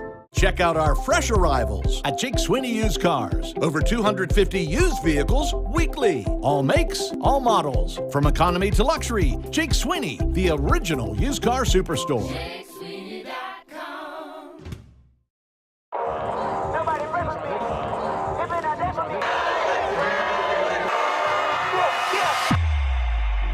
The time is now. Football season is back here in the Queen City, and week 1, St. X versus Dakota West. EJ Train here with Chatterbox. It's about to go down. It's our kickoff of our official tour. Every Friday night you'll see us. Let's go. 3,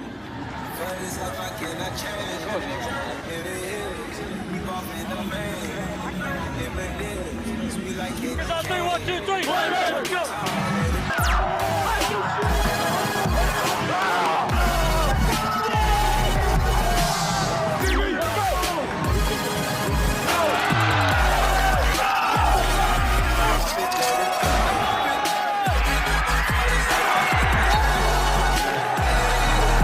Man, I'm telling you, this game is going to come down to the first guy that says I've had enough.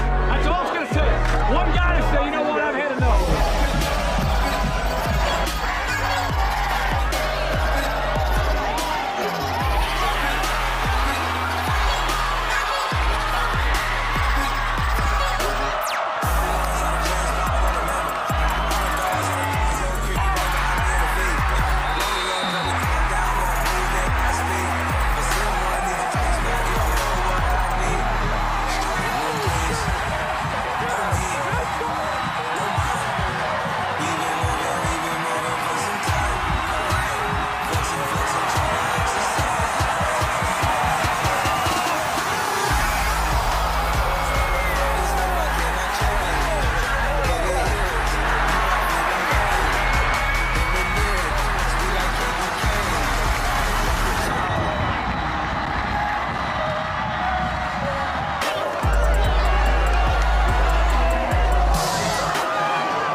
first one.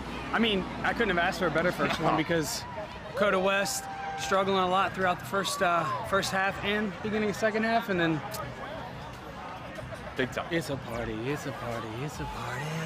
I know one thing. Ain't nobody does this better than us. Facts. Yeah, this atmosphere was insane. Show was on point. Everybody had a great time for the first one, too, bringing people together. Big shout out to everybody tonight that worked hard from Chatterbox and everywhere else. Put on a great show. This dude's legit. And he's sweating, so you know he's legit.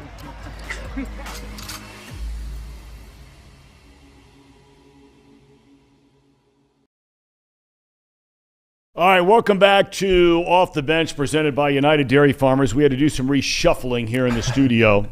Instead of just one chair up here, we bring in our main man, Paul Fritchner. How are you, young man? I'm doing great, Tom. Can you hear me? Can you hear me okay?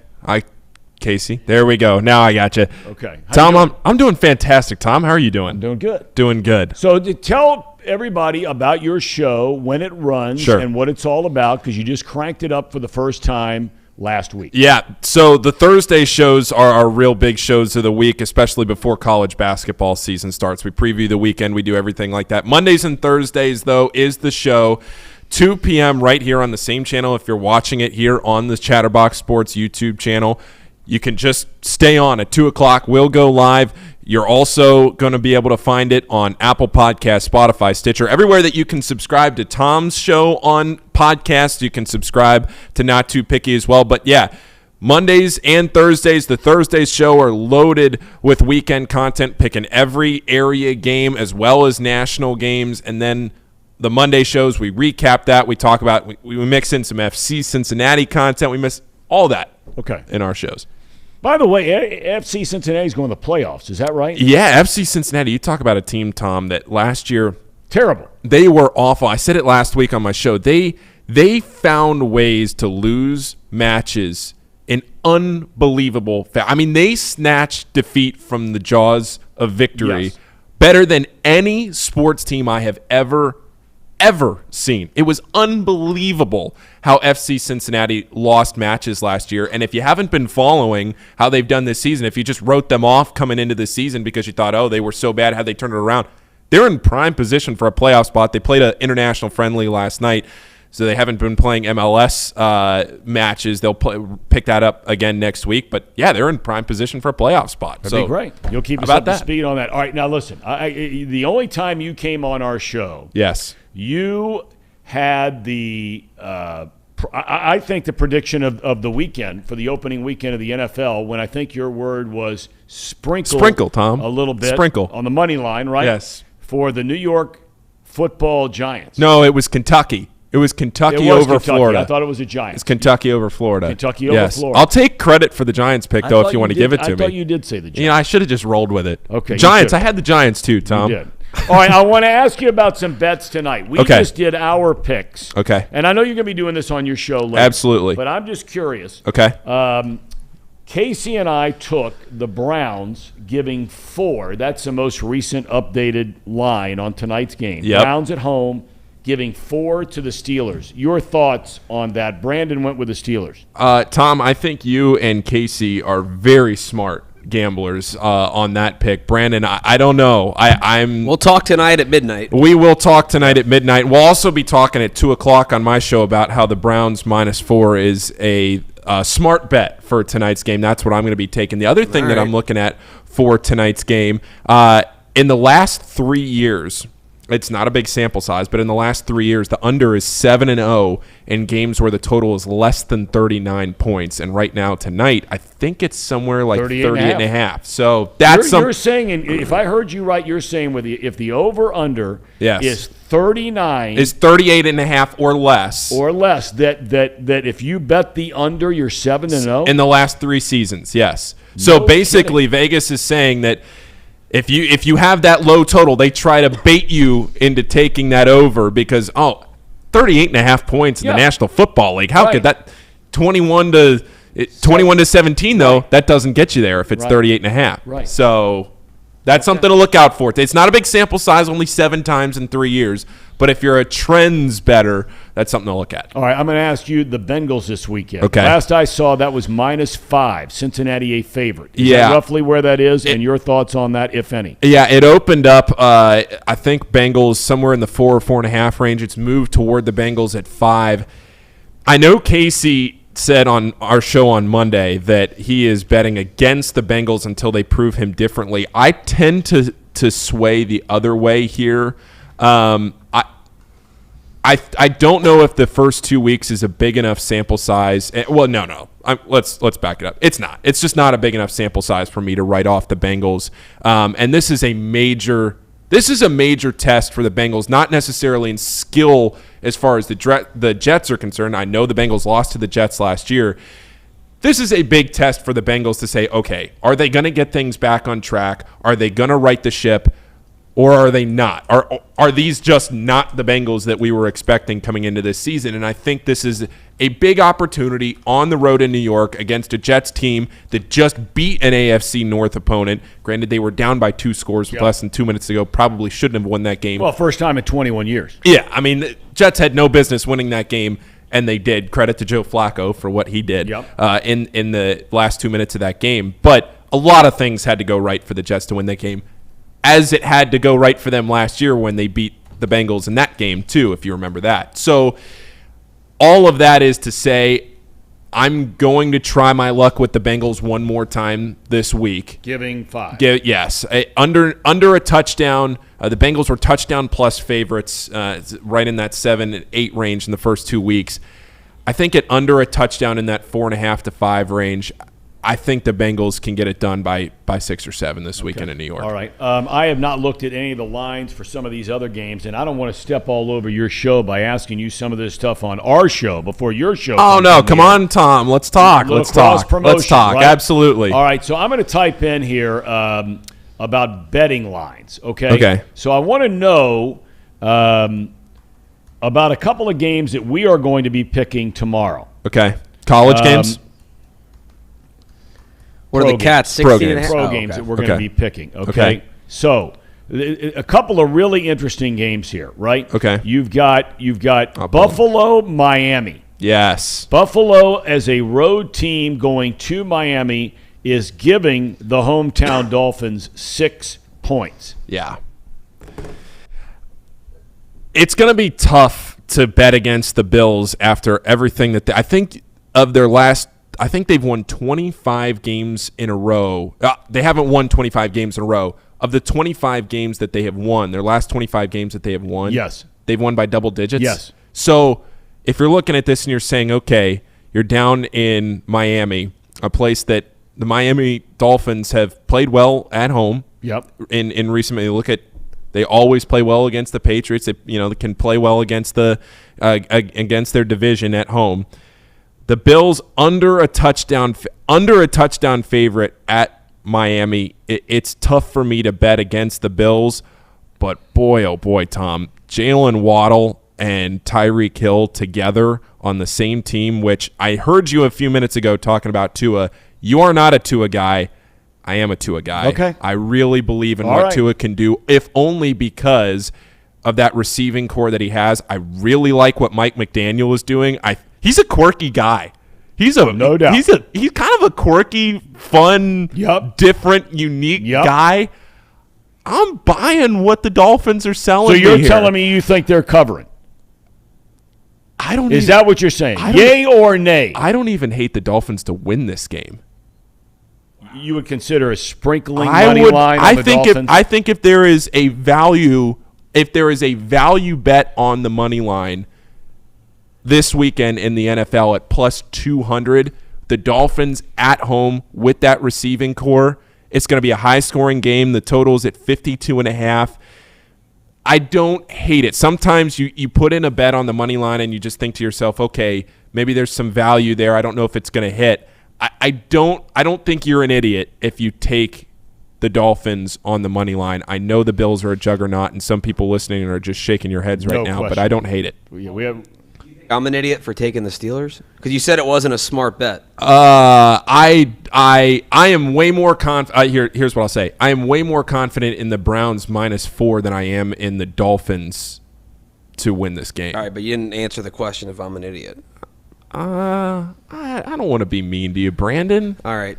You've made smarter picks before, though. Yeah, okay. Well, I do lead. Yeah, it's too nice of a way to say it, Paul. If you're going to come on the show, you got to just call it like it is. I do lead the standings. I don't know if anyone You do remembers lead the standings. That's what I'm saying. You've made smarter picks before. And so I have a question for you. Okay, Casey. Am I making the right decision by picking the Browns? Like, so you think I'm smart, right? Yes, I think you're very smart. Literally seconds before making that pick, I had him switch it from Browns. And that's why you two are going to lose the pick, and I'm going to win it. Absolutely. Absolutely. What is the mentality? Has there ever been a study involved? You're being too picky. Because anybody who gambles on sports, okay? Yeah. They'll look at something. Case in point, Exhibit A is Casey, right? And everybody who's involved in some kind of gambling, you do this where your initial gut says bam, right? And then all of a sudden you start getting bogged down and you're thinking about it, and the line changed to half a point, and all this kind of, and then all of a sudden you shift. Are there any studies about that at all, or maybe that's something you just can't qualify or quantify of the gut and then the change of the gut? Well, I think if you look at how the line moves through the week and you think to yourself, what is Vegas trying to bait you into doing? And that goes back to what I was just talking about with the over-under at less than 39 points. You look at a spread that's 38.5 points in the NFL. How in the world does that not hit? But we talk about this a lot where, Trace Fowler talks about this a lot. And we all sit around when we're looking at picks and we think, okay, what does Vegas want you to do? When they throw that fishing lure out, when Casey's dad puts a bet on the end of that fishing lure and he throws it out there and he tries to reel you in with some kind of a bet on the end of that line, and he says to himself, okay, we always say in gambling, the house always wins. Well, why does the house always win, Tom? It's because as the general public, without a system, without some sort of data to back it up, if you just go with your gut, you're never going to win in the long haul. You're never going to win in the long haul just going with your gut.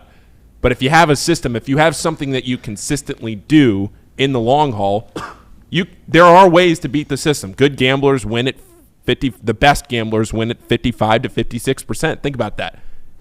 The best gamblers in sports gambling, the best ones, the professionals that can move the line. We heard on our show on Monday, I had Simon Hunter on from the Action Network, and he was talking about how $1 million from the public, just you, me, anybody, betting, the public could bet $1 million and move the line a half a point.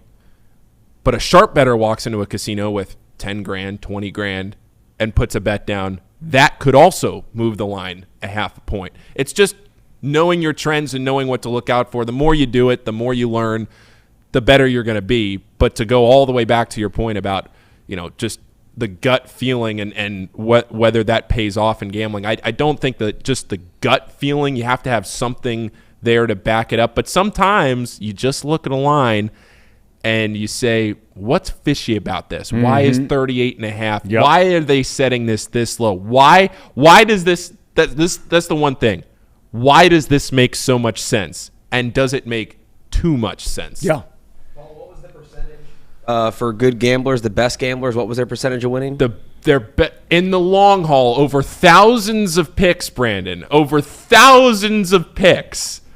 The best gamblers win at about 56%. All right, I'm at 62.5% to start. Well, that's very good. It won't last. So, all right. What's your Tom? You're at like 10%. You're out over the weekend. Tom's at like 10%. Right?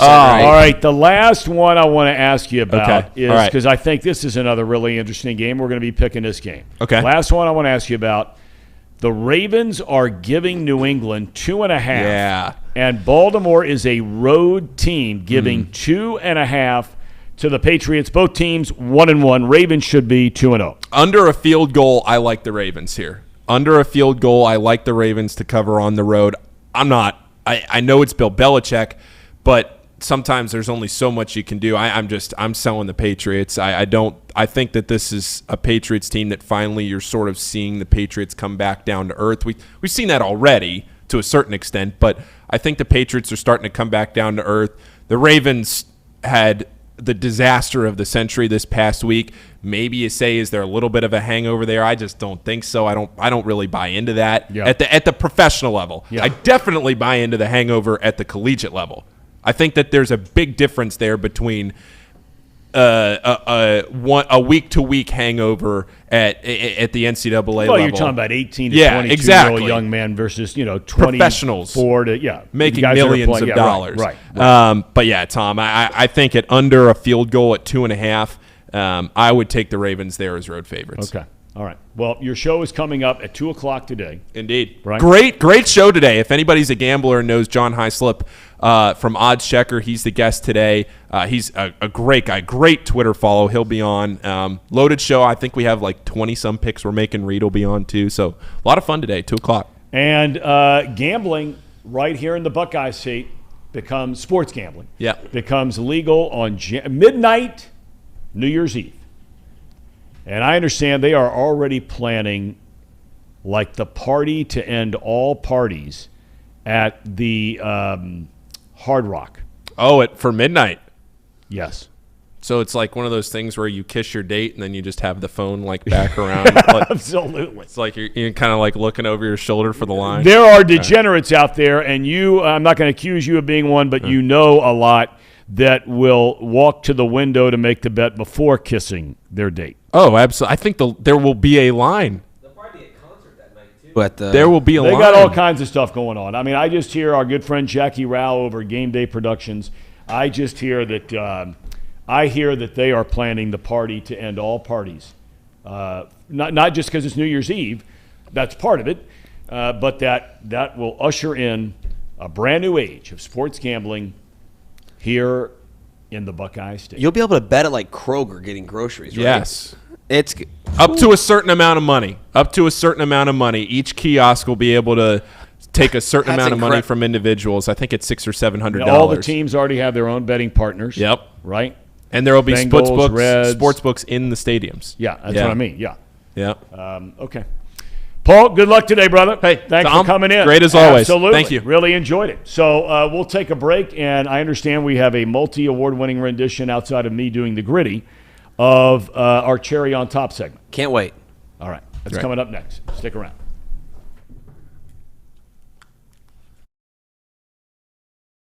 At United Dairy Farmers, we've perfected freshness in our family bakery, where we use only the finest ingredients, like thick, high-quality glazes on our signature donuts, before delivering them fresh from bakery to store every day. UDF, made for you. If your AC or furnace is struggling, turn to the experts at Bartell's Heating and Cooling. Their certified technicians get the job done right the first time, and if you need a new unit, Bartell's will give you upfront pricing with no hidden fees. Plus, ask about Bartell's 0% interest financing for 60 months. Learn more at bartellsheatingandcooling.com. Bartell's Heating and Cooling, for a comfortable way of life. Eli's Sports Bar and Grill, proudly sponsoring high school football with 3 locations in Mason, Liberty Township, and Ross, Ohio. Our 10-foot screens guarantee a great view from every seat in the house. Eli's Sports Bar and Grill, the best place in Cincinnati for sports, food, and fun.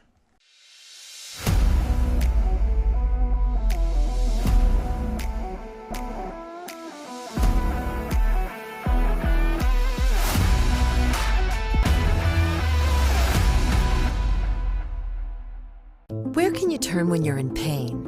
Turn where more high school, college, and pro athletes turn. Where your neighbors and weekend warriors turn. Turn to Beacon Orthopedics and Sports Medicine and get superior care on your schedule. That's the Beacon difference. Check out our fresh arrivals at Jake Sweeney Used Cars. Over 250 used vehicles weekly. All makes, all models. From economy to luxury, Jake Sweeney, the original used car superstore.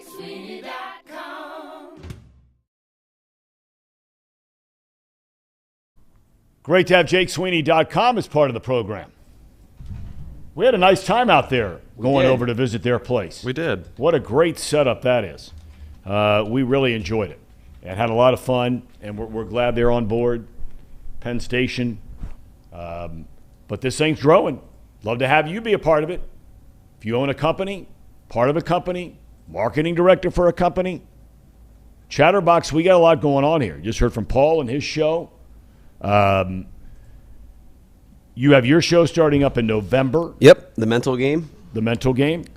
Where you went down and talked to Jake Fraley yesterday, right? I had Jake Fraley on yesterday in the Reds dugout. Great guy. Went through some mental health struggles when he got hurt. Was on the IL this year, and we'll save a lot of it for when that comes out in November. But he talked about even quitting baseball and not wanting to come back when he realized he was just going to keep getting hurt this year.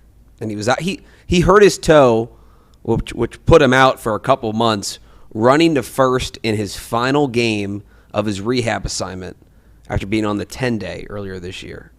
I mean, that's the stuff that happens all the time and puts guys back months, and that really affected him. So, yeah, great conversation with him, Bengals defensive end, Sam Hubbard, just a couple of the guys we're going to have on to start the show November 1. Good.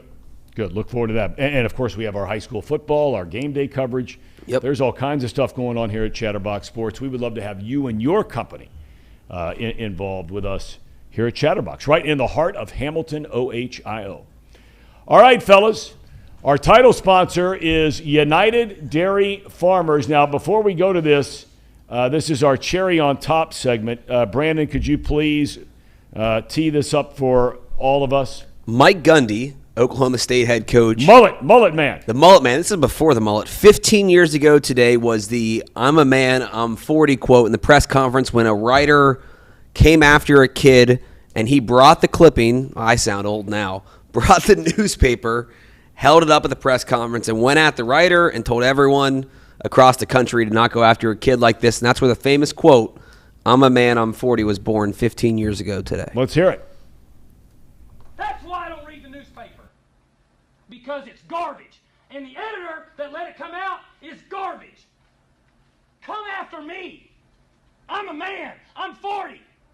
I'm not a kid. Write something about me. Or our coaches. And that's all I got to say. Makes me want to puke. Now, that's a big-time press conference. That was great. It was. When you see a clip like that, now, if I remember right, Gundy was an Oklahoma State quarterback, right? That's his alma mater? Yeah. I tell you talk about a guy who's done a great job. And UC fans are going to get to know him a lot better when they join the Big 12. Right. I think the argument can be made that by the time UC joins the Big 12 and you've got Oklahoma and Texas out of there, look, there are a lot of good teams in the Big 12, but Oklahoma State and Baylor are going to be the two powerhouse teams in that league. Right, I mean, TCU, I think, is building back up. They had a great run under Gary Patterson. Texas Tech. Now they got Sonny Dykes. Texas Tech's had some nice teams. And there are some others in there. Kansas State has had some really good teams through the years, especially under Bill Snyder. But Oklahoma State, that guy Gundy has done a great job. What are they ranked? Like 7th or 8th right now, something like that? Yeah, I got to look. They have a really good quarterback, right? Yeah, really, I mean, really he knows what he's doing, this guy. And I love his fire and his passion. And they're number 9 right now. Number 9, undefeated. Yep. And that place looks like a fun stadium to go see a game. No doubt. Well, that's all that T. Boone Pickens dough. He's thrown, I mean, billions of dollars into that program. And the late T. Boone Pickens. And, we'll see how it all plays out. But if they were to get through the season undefeated, and I think they play the last game of the year every year against Oklahoma, right? Second to last this year. West Virginia will be the final game. So it's conceivable both of them could be undefeated by the time that game comes around. And if that happens, you're talking about 2 of the top 5 teams probably by that point in the country. Because the people in front of them are going to lose between now and then. Yeah. Interesting. And Oklahoma and Texas, people think it's going to happen, but they could still be in the Big 12 for at least 1 year. Yeah. With UC and the other teams joining, which be pretty fun. Would be pretty fun. And I've heard, I think you and I talked about this, Brandon, at that UC scrimmage, is that I think the people at the Big 12 are already laying in the weeds to make sure that teams like Texas and Oklahoma have to come to Cincinnati Yeah. that first year out of the gate. That would be – can you imagine? Now, Oklahoma played – actually, we were talking about this off the air, UC home and homes. Or we talked about it on the air with Notre Dame. UC had a home and home with Oklahoma back in 2007 and 2010. Or 2008 and 2010. 2008, UC goes down to Oklahoma, plays a close game. Marty Heward has like 365 all-purpose yards. Come back here in 2010, Oklahoma's 8th in the country. They played it at Paul Brown Stadium because it was before Nippert Stadium's renovations. UC and Butch Jones almost beat them. DJ Woods fumbles the ball at the goal line. And that pretty much is what that, and UC had a couple good defensive stands, but they had 60,000 down there, and it was a fun environment. Yeah. I'm against UC playing home games now outside of Nippert. No doubt. Since they redid it, that environment's a lot of fun. But the game last week was Miami's home game. Right, yeah, that was part of the deal to keep that rivalry going for the victory bell, which UC's won 16 straight now. Yeah. But yeah, no, they've had some good games with Oklahoma in the past. All right, gentlemen, great stuff today. Thank you, Casey McCollister and Brandon Seho, our producers. Our executive producer is Mr. Trace Fowler. We thank all of our sponsors. We thank all of you. Our show continues to grow. Please tell people you know about it. Just check it out. Maybe you like it, maybe you don't. That's okay. But just check it out and give us a chance. God bless. We'll see you tomorrow.